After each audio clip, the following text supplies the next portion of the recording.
نحمده ونصلي ونسلم على رسوله الكريم أما بعد فأعوذ بالله من الشيطان الرجيم بسم الله الرحمن الرحيم شفاعة الأنبياء عليهم الصلوات والتسليمات حق وشفاعة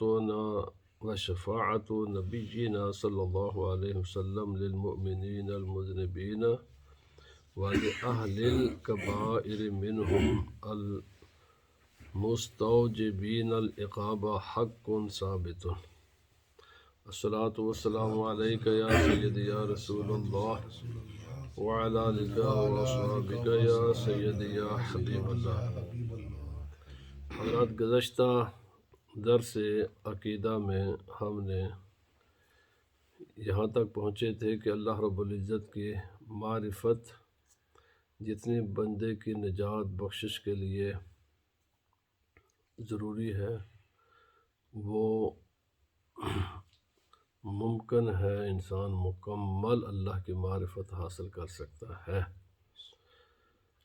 لیکن اللہ رب العزت کی عبادت کا حق انسان ادا نہیں کر سکتا، کوئی بھی نہیں کر سکتا۔ البتہ بندوں کو حکم یہ ہے کہ وہ اس کی عبادت کریں۔ وَمَا خَلَقْتُ الْجِنَّ وَالْإِنسَ إِلَّا لِيَعْبُدُونِ۔ اللہ رب العزت نے فرمایا کہ میں نے انسانوں اور جنوں کو نہیں بنایا مگر اپنی عبادت کے لیے۔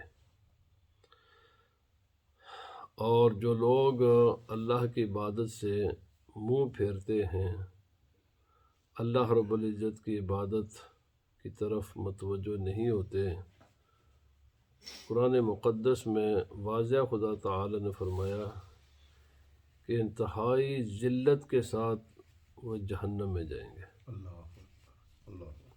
جہنم کا عذاب کے ساتھ ذلت بھی ہوگی۔ تو اس لیے اور اللہ رب العزت کی نعمتوں کا شکر ادا کرنا چاہیے۔ اللہ پاک نے فرمایا یا ایھا الذین آمنوا کلوا من طیبات ما رزقناکم واشکروا للہ ان کنتم ایاہ تعبدون، کہ اللہ کی پاکیزہ حلال چیزیں کھاؤ اور اس کا شکر ادا کرو اگر تم اللہ کی عبادت کرتے ہو۔ تو آج کا یہ عنوان گفتگو ہے شفاعت، بندے سے، بندہ مومن سے جو کمی کمزوریاں غلطیاں چھوٹی بڑی ہوئی ہوں گی ان کے لیے انبیاء کرام کی شفاعت اور خصوصاً رسول اللہ صلی اللہ علیہ وسلم کی شفاعت یہ حق ہے، ثابت ہے قرآن و سنت سے، اس پر ہمارا ایمان ہے، اس پر ہمارا عقیدہ ہے۔ شفاعت کا بطور مجموعی تو کوئی بھی منکر نہیں ہے، کیونکہ اس کا ذکر قرآن حکیم میں متعدد آیات میں رسول اللہ صلی اللہ علیہ وسلم کی احادیث میں اس قدر اس کا ذکر ہے کہ اگر الفاظ کے اعتبار سے نہ صحیح لیکن معنی کے اعتبار سے وہ تمام روایات کو اگر اکٹھا کیا جائے تو وہ حد تواتر کو پہنچتی ہیں، جس سے یقینی علم حاصل ہوتا ہے۔ البتہ کچھ لوگ ہیں، پہلے بھی تھے آج بھی ہیں، جو شفاعت کی اس قسم کی تشریح کرتے ہیں کہ وہ بس لفظ شفاعت تو رہ جاتا ہے اور باقی ساری چیزیں ختم ہو جاتی ہیں، اور اصل ان کا مقصد لوگوں کو رسول اللہ صلی اللہ علیہ وسلم سے دور کرنا ہے۔ اسپیشلی یہ جو فرقہ وہابیہ نجدیہ ہے اور ان کے پیروکار، انہیں کے ساتھ مودودی اور اس قسم کے لوگ، دیوبندی بھی اس میں شامل ہیں، وہ اس کی ایسی تشریح کرتے ہیں کہ وہ لفظ شفاعت تو رہ جاتا ہے لیکن باقی کچھ پیچھے بچتا نہیں ہے۔ اہل سنت و جماعت وہ عقیدہ شفاعت کو اسی طرح مانتے ہیں جیسے قرآن حکیم نے بیان کیا اور رسول اللہ صلی اللہ علیہ وسلم نے بیان فرمایا، اور جیسا سرکار دو عالم صلی اللہ علیہ وسلم کی جو آپ کی وجاہت اور عظمت ہے اس کے لائق ہے۔ سبحان اللہ۔ اسی لیے امام اعظم امام ابو حنیفہ رضی اللہ تعالی عنہ فرماتے ہیں، شفاعت الانبیاء علیہم الصلاۃ والسلام حق، انبیاء کرام کا شفاعت کرنا تمام اللہ کے نبیوں کا، یہ حق ہے، سچ ہے، ثابت عقیدہ ہے۔ سبحان اللہ۔ اور خصوصاً رسول اللہ صلی اللہ علیہ وسلم کی شفاعت ان لوگوں کے لیے کہ جنہوں نے اگرچہ کبیرہ گناہوں کا ارتکاب کیا ہوگا، ان کے لیے بھی سرکار دو عالم صلی اللہ علیہ وسلم شفاعت فرمائیں گے، سبحان اللہ۔ اور سرکار کی شفاعت سے انہیں نفع ہوگا۔ یہ ہمارا اہل سنت و جماعت کا عقیدہ ہے۔ یہاں پر چند باتیں میں عرض کرنا چاہتا ہوں، اور یہ سرکار دو عالم رحمت مجسم صلی اللہ علیہ وسلم اور انبیاء کرام کے ساتھ اللہ تعالیٰ نے رسول اللہ صلی اللہ علیہ وسلم کے غلاموں کو بھی یہ اذن عطا کیا ہے۔ سبحان اللہ۔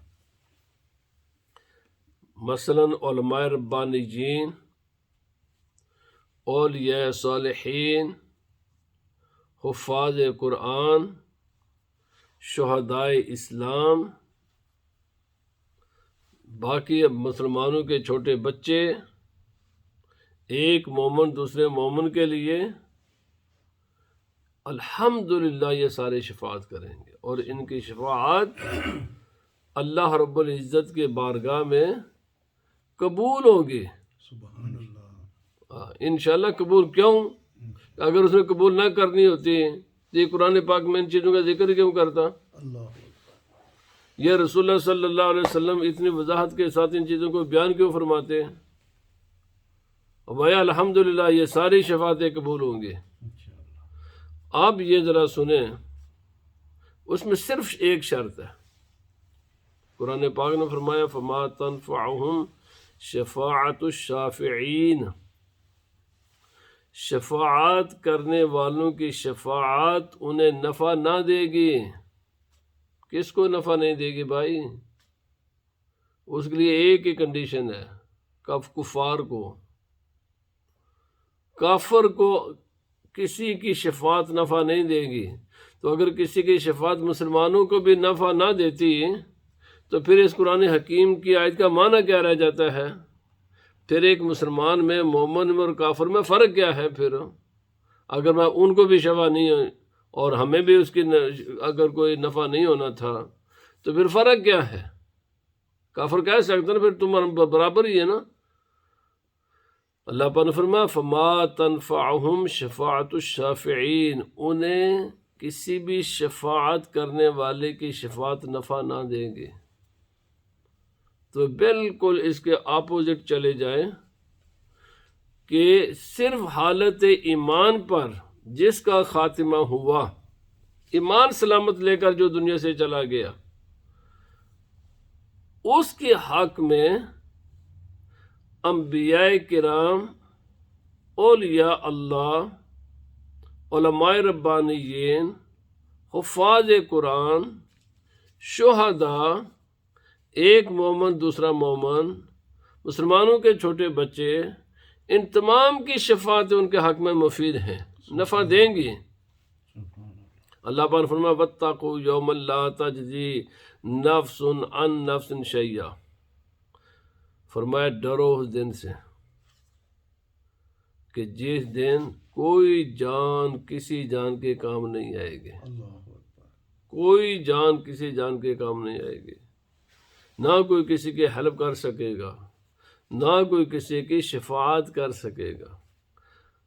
وہ آیات کے جو کفار کے بارے میں نازل ہوئیں اور جو بتوں کے بارے میں نازل ہوئیں کہ بھائی بت ان کی شفاعت نہیں کریں گے، جن کی تم مان کر جن سرداروں کی چودھریوں کے مان کر تم نے کفر اختیار کیا ہوا ہے نا، تو یہ تمہارے بڑے، یہ چودھری، یہ سردار تمہارے کسی کام نہیں آئیں گے۔ جو آیتیں بتوں کے بارے میں تھیں، جو آیتیں ان بڑے بڑے گمراہوں کے بارے میں تھیں، ان لوگوں نے وہ چسپاں کرنی شروع کر دیا انبیاء پر۔ حالانکہ میرے بھائی ان تمام آیات میں جس میں شفاعت کی نفی ہے نا، وہ یہ یا تو بت ہیں، یہ وہ گمراہ لوگ ہیں، یا گمراہ علماء ہیں، علماء سوء ہیں، ان کی نفی ہے کہ ان کا وہ خود اس دن مصیبت میں، عذاب میں گرفتار ہوں گے، تمہیں کیا بچائیں گے؟ لہذا او بھائی اس حماقت سے باہر نکلو، ان بتوں کی پوجا پاٹ سے بعد آ جاؤ، ان گمراہ لیڈروں کے پیچھے چلنے سے بعد آ جاؤ، ایسی برادری کے بڑوں کی بات سننے سے بعد آ جاؤ جو تمہارے کسی قسم کا نفع نہیں دے سکتے۔ فرمایا بات سننی ہے تو رسول اللہ صلی اللہ علیہ وسلم کی باتوں پر عمل کرو، اور صحابہ کرام کے ارشادات و فرمودات پر عمل کرو، اولیاء اللہ کے راستے پر چلو، علماء کے راستے پر جو تمہارے کام آئیں گے۔ سبحان اللہ، اگر بت بھی کام نہ آئیں، ان کے یہ بڑے بھی کام نہ آئیں، اور اسی طرح کے اولیاء اللہ بھی کام نہ آئیں، علماء بھی کام نہ آئیں، اور انبیاء بھی کام نہ آئیں، اور باقی بھی تو پھر ان میں فرق کیا ہے پھر؟ اور بھائی وہ ساری کی ساری آیتیں جہاں جہاں بھی قرآن پاک میں شفاعت کی نفی کی گئی ہے، وہ بتوں کی شفاعت کی نفی ہے، کفار کی شفاعت کی نفی ہے۔ دو چیزیں یاد رکھ لیں، حالت ایمان پر خاتمہ ضروری ہے۔ ایک آدمی جو اپنا ایمان سلامت لے کر دنیا سے چلا گیا نا، وہ تین قسم کے ہوں گے لوگ، یہ یاد رکھ لیں، وہ تین قسم کے ہوں گے۔ ایک وہ لوگ ہوں گے کہ جن کو اللہ رب العزت بغیر کسی حساب و کتاب کے جنت میں داخل فرمائے گا۔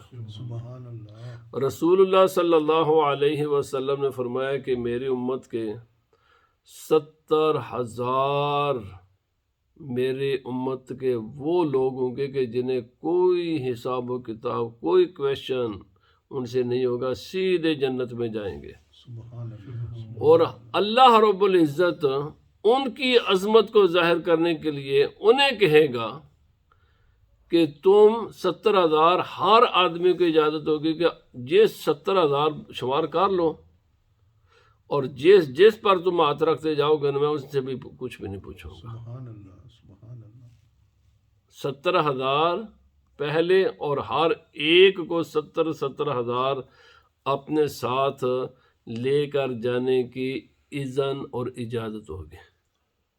یہ کوئی 4 ارب سے زیادہ لوگ بنتے ہیں۔ سبحان اللہ، نبی پاک صلی اللہ علیہ وسلم کے غلام جو ان سے کوئی کویشچن ہی نہیں ہوگا، کسی قسم کا کچھ بھی نہیں ہوگا، سیدھے جنت میں جائیں گے۔ اب جو ان کے علاوہ باقی بچیں گے، ان میں سے 2 قسم کے لوگ ہوں گے۔ ایک وہ لوگ ہوں گے کہ جن کے اعمال خیر کا پلڑا بھاری ہوگا، نیکیاں زیادہ ہوں گی اور گناہ کم ہوں گے، حساب ہوگا، وزن ہوگا، پوچھا جائے گا، لیکن یہ لوگ بھی سیدھے جنت میں جائیں گے۔ اہل ایمان فرمایا، اللہ پاک نے فرمایا فَأَمَّا مَنْ ثَقُلَتْ مَوَازِينُهُ فَهُوَ فِي عِيشَةٍ رَاضِيَةٍ وَأَمَّا مَنْ خَفَّتْ مَوَازِينُهُ فَأُمُّهُ هَاوِيَةٌ، جن کے اعمال خیر کا پلڑا بھاری ہوا وہ دل پسند زندگی جنت میں چلے جائیں گے۔ سبحان اللہ، اب رسول اللہ صلی اللہ علیہ وسلم کی شفاعت اور باقی جن کا میں نے ذکر کیا ان کی شفاعت کا یہاں ان لوگوں سے کیسے ہوگی؟ ظاہر بات ہے نیکیاں سب کی ایک جیسی تو نہیں ہوتی، نیکیاں کسی کی کم، جنت میں تو چلے گئے لیکن کسی کی وہاں پر جو مراتب ہوں گے نا جنت کے، وہ ان کی شفاعت سے کسی کو ادنے درجے پر ہوا نا تو ان کی شفاعت سے ان کا درجہ بلند ہو جائے گا۔ سبحان اللہ، یہ ان کی شفاعت کر کے ان کے ادنا درجے والے کو اعلیٰ درجہ دلا دیں گے۔ آپ وہ لوگ ہیں جن کی گناہ کا پردہ باری ہے، معصیت گناہوں کا پردہ باری ہے، ان کی شفاعت دو طریقے سے ہوگی۔ رسول اللہ صلی اللہ علیہ وسلم بھی فرمائیں گے، باقی علماء بھی کریں گے، شہداء بھی کریں گے۔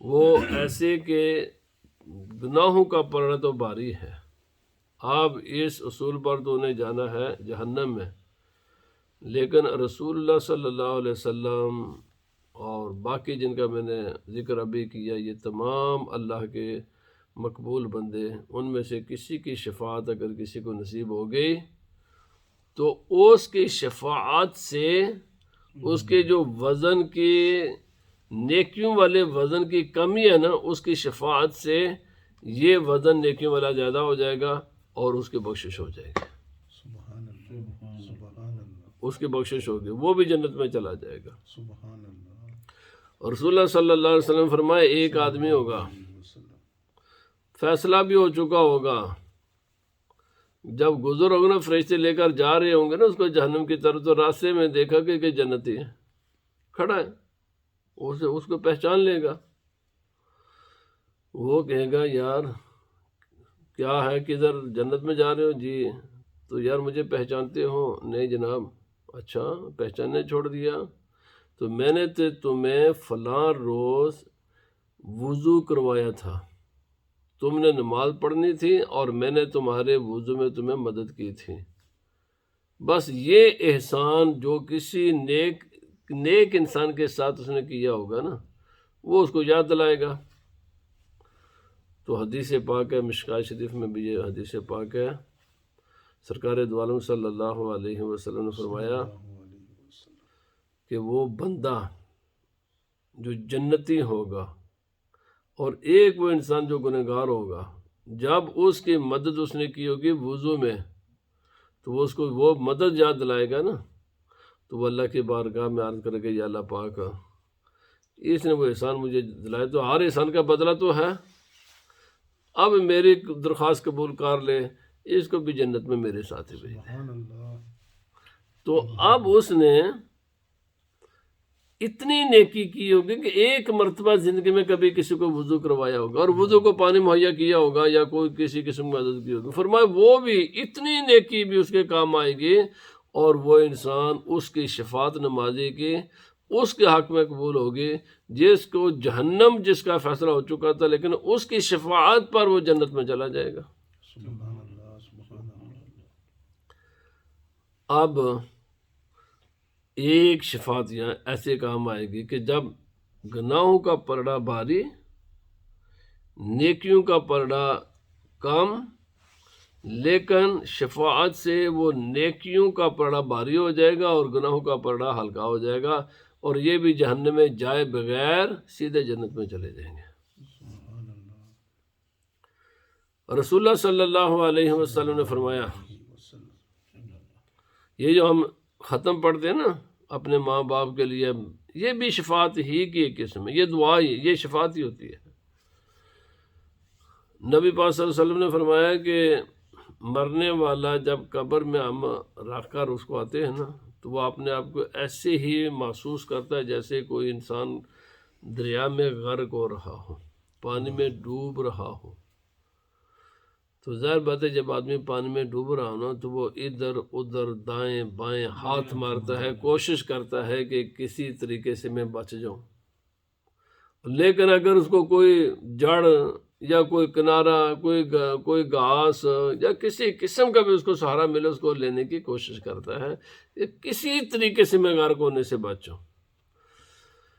نبی پاک صلی اللہ علیہ وسلم فرمایا جب ہم قبر میں مردے کو رکھتے ہیں نا، تو پھر یہ معاملہ اس کے ساتھ وہ ایسے فیل کرتا ہے، ایسے محسوس کرتا ہے کہ میں غرق ہو رہا ہوں۔ اللہ، پھر اس کو نیکیاں دیکھتا ہے تو نیکیاں تو ہوتی ہی نہیں ہیں، انسان نے کمیاں تو ہوتی ہیں، ہر انسان میں ہوتی ہیں۔ جب آپ نے نیکیاں فرمائی اتنی میرے پاس تو اتنی نیکیاں نہیں ہیں کہ میرے نجات ہو جائے، پھر اس کی نظر اٹھتی ہے اپنے گھر والوں کی طرف۔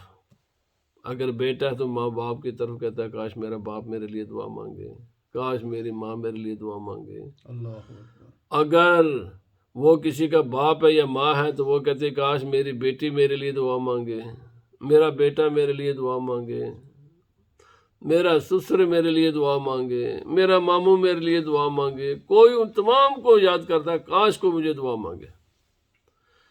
جب اس کے لیے لوگ دعا کر کے اس کو بھیجتے ہیں تو فرمایا فرشتے نور کی ٹرے میں رکھ کر وہ جس کو ہم چند لفظ سمجھتے ہیں نا، ہم سمجھتے ہیں کہ یہ صورت فاتحہ ہم نے ایک بار پڑھی ہے اور 3 بار صورت اخلاص پڑھی ہے، یہ معمولی ہے۔ فرمایا یہ معمولی نہیں ہوتی، فرشتے اس کو پہاڑ کی طرح بڑا ثواب بناتے ہیں، سبحان اللہ۔ اور اتنا بڑا ثواب بنا کر اس کو جا کر پیش کرتے ہیں کہ تیری ماں نے تیرے لیے یہ تحفہ بھیجا ہے، سبحان تیرے باپ نے یہ تحفہ بھیجا ہے، تیرے بیٹے نے یہ تحفہ بھیجا ہے، تیری بیٹی نے یہ تحفہ بھیجا ہے، فلاں اس کا نام لے کر بتاتے ہیں۔ نبی پاک صلی اللہ علیہ وسلم فرمایا جب اس کو زندوں کی طرف سے جو تحفہ ملے نا تو اس کو اتنی مسرت ہوتی ہے، اتنی خوشی ہوتی ہے، اتنا راضی ہوتا ہے وہ کہ اگر ساری دنیا کی بھی بادشاہ اس کو دے دی جائے نا شاید وہ اس پر بھی اتنا خوش نہ ہوتا جتنا اس شفاعت پر وہ خوش ہوتا ہے جو اس کی نجات کا سبب بن جاتی ہے۔ سبحان اللہ۔ اس لیے مرنے والوں کے لیے دعا کرتے ہیں، بلکہ ہم نے اسی ہی ہفتہ اسی کتاب میں ہم نے یہ پڑھا، نبی پاک صلی اللہ علیہ وسلم فرمایا جب بھی کوئی نیکی کرو، نماز پڑھتے ہو، روزہ رکھتے ہو، قرآن حکیم پڑھتے ہو، صدقہ و خیرات کرتے ہو، کسی قسم کی بھی کوئی نیکی کرتے ہو، اپنی نیکی کے ساتھ اپنے ماں باپ کو بھی ملا لیا کرو۔ سبحان اللہ۔ سبحان اللہ۔ یعنی یا اللہ پاک میں 2 رکعت نفل پڑھنے لگا ہوں، اس پر جو تو مجھے اجر و ثواب عطا کرے گا نا، یہ اجر و ثواب میرے ماں باپ کو بھی دے دے۔ سبحان اللہ۔ یہ جو میں 100 پاؤنڈ مسجد کی خدمت کرنے لگا ہوں، اس کا ثواب جہاں تو مجھے عطا کرے گا میرے ماں باپ کو بھی دے دے۔ سبحان اللہ۔ نبی پاک صلی اللہ علیہ وسلم فرمایا اپنی نیکی کے ساتھ اپنے ماں باپ کو شامل رکھو۔ فرمایا تمہارے ثواب میں کوئی کمی نہیں ہوگی۔ یہ نہ سمجھنے کہ جناب میں فرمایا تمہارے ثواب میں کوئی کمی نہیں ہوگی، لیکن تمہاری یہ نیکی ان کو نفع دے گی۔ سبحان اللہ۔ یہ دیکھو تو مرنے والا یہ، اور ایسی ایک حدیث پاک ہے، امام جلال الدین سیوطی علیہ الرحمہ نے یہ حدیث پاک نقل فرمائی ہے۔ آپ فرماتے ہیں بہت سے ایسے لوگ ہوں گے جب ان کی ڈیتھ ہوئی ہے، جب ان کی موت واقع ہوئی تو ان کے نام اعمال میں نیکیاں کم گناہ زیادہ، لیکن قیامت کے روز جب وہ اٹھیں گے نا تو ان کے نام اعمال میں نیکیاں زیادہ گناہ کم ہوں گے۔ اللہ اکبر۔ اللہ اکبر۔ یہ ہوگا معاملہ۔ اب وہ حیران رہ جائیں گے کہ موت کے ساتھ تو سلسلہ نیکیوں کا ختم ہو جاتا ہے، ہمارے نام اعمال میں اتنی نیکیاں کہاں سے آ گئی، ہم نے تو یہ کام نہیں کیے۔ اللہ اللہ۔ تو فرمایا جب وہ انسان اللہ کی بارگاہ میں عرض کرے گا نا یا اللہ پاک اتنا نیکیاں میرے نام عمل میں نے تو یہ نہیں کی تھی، یہ کہاں سے آ گئی ہیں؟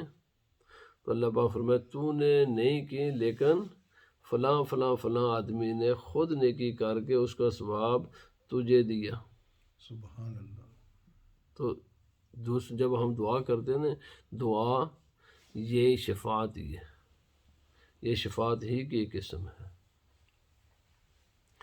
اور یہ اللہ رب العزت کی بارگاہ میں مقبول ہے، قبول ہوتی ہے۔